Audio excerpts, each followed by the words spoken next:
Lantas siapa yang bisa disangkakan sebagai pelaku oleh penyidik? Kita terhubung dengan kriminolog Hanifah Hasna. Mbak Hanifah, selamat petang. Selamat petang, Mbak.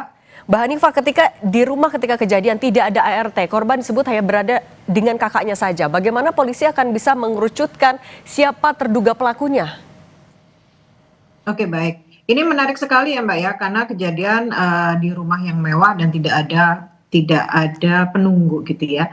Jadi TKP yang berubah rumah mewah dengan penjagaan minim dan akses yang terbatas itu justru memberikan petunjuk penting secara kriminologis. Karena dalam crime science analysis, kondisi seperti ini menyempitkan lingkar pelaku.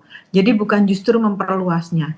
Karena rumah hanya bisa diakses oleh orang-orang tertentu dan tidak ada tanda perusakan, sehingga pelaku sangat mungkin berasal dari orang-orang dari lingkaran yang paling dekat dengan korban. Dan dia pasti memiliki akses, memiliki kepercayaan tertentu atau pengetahuan tentang rumah dan rutinitas penghuninya. Jadi ini menyangkut orang-orang yang dikenal korban atau keluarga, atau pihak-pihak yang pernah memiliki akses sebelumnya. Tapi walaupun demikian, kriminologi tidak bekerja dengan menunjuk orang, tetapi mengelompokkan kemungkinan. Nah, dalam tahap ini, yang paling logis adalah pelaku menjadi non-acak, tetapi adalah orang-orang yang mungkin sudah tidak asing dengan korban. Demikian, Mbak. Mbak Hanifah, tapi kalau misalnya justru bisa dikerucutkan ke orang-orang terdekat, tapi ini sudah 3 hari belum ada tersangka. Ini sebenarnya memang kasus yang rumit atau ada faktor lain yang membuat polisi begitu hati-hati? Mungkin ada kehati-hatian ya Mbak, karena bagaimanapun juga kondisi CCTV juga tidak aktif atau mati sudah dalam waktu 2 minggu. Ini juga yang membuat polisi berhati-hati untuk mengetahui siapa sesungguhnya yang menjadi pelaku.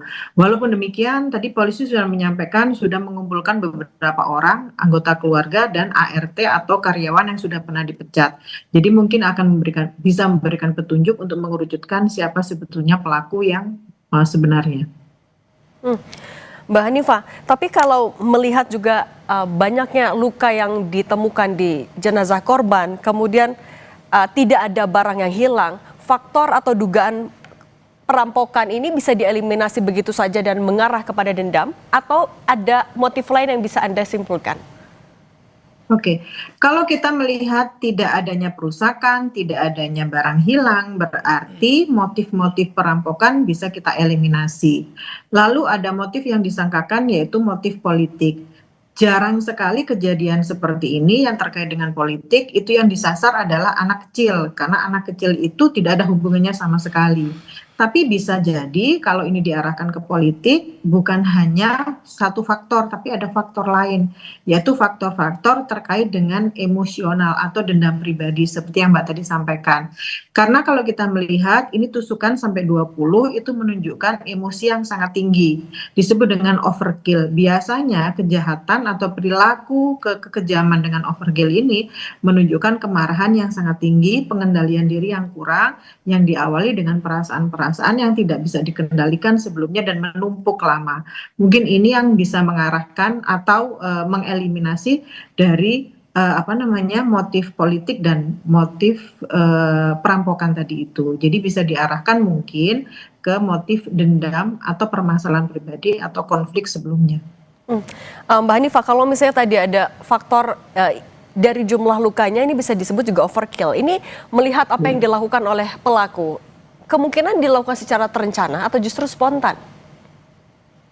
Tidak bisa disebut terencana atau spontan. Bisa jadi ketika dia melakukan satu hal, lalu dia tidak bisa mengendalikan diri. Tapi kalau kita lihat dari rapihnya dia melakukan dengan dia datang pada saat tidak ada orang dewasa di tempat tersebut, CCTV mati, bisa jadi ini menjadi sesuatu yang sudah direncanakan.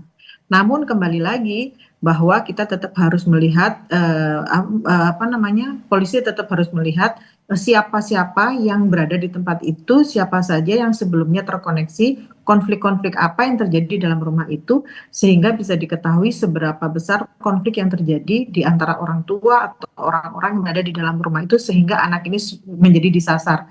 Karena bagaimanapun juga pelaku akan mencari orang-orang yang rentan. Dalam hal ini kebetulan mungkin yang rentan adalah anak tersebut. Dan mungkin ada satu lagi, biasanya kalau menyasar anak atau seseorang yang disayangi, berarti harapannya adalah menyakiti dengan sesakit-sakitnya. Karena korban yang sesungguhnya, korban primer itu akan merasakan sakit hati yang mendalam atau kesedihan yang mendalam karena bagian dari hidupnya yang paling disayangi itu tersakiti. Jadi mungkin anak ini bukan korban utama, tapi korban sekunder. Nah, Mbak Hanifah, kalau tadi tujuannya adalah untuk menyakiti sesakit-sakitnya karena korbannya adalah anaknya. Ini berarti bisa Ya. semakin dikerucutkan lagi bahwa orangnya adalah orang-orang yang begitu familiar dengan kondisi rumah, artinya memang orang dalam situ, atau ada faktor lain bisa dikaitkan juga dengan orang-orang yang dekat secara personal dengan keluarga. Iya, kalau kita kerucutkan lagi berarti kalau overkill tadi terus ditambah dengan yang dilukai adalah anak kecil atau anak yang pribadi yang rentan, bisa jadi faktor-faktor yang membuat seseorang melakukan kejahatan itu ada sakit hati yang sangat-sangat tinggi, ada konflik yang tidak terselesaikan dengan salah satu anggota keluarga di dalam rumah itu. Hmm. Kalau gitu kan sejauh ini sudah ada 8 orang yang diperiksa. Siapa lagi yang Iya. tidak boleh luput dari pemeriksaan polisi, Mbak Hanifah? Semuanya sih Mbak ya, termasuk orang-orang terdekat dan yang paling penting adalah orang yang pernah punya akses ke dalam rumah itu dan mempunyai hubungan-hubungan tertentu, hubungan dekat dengan keluarga tersebut.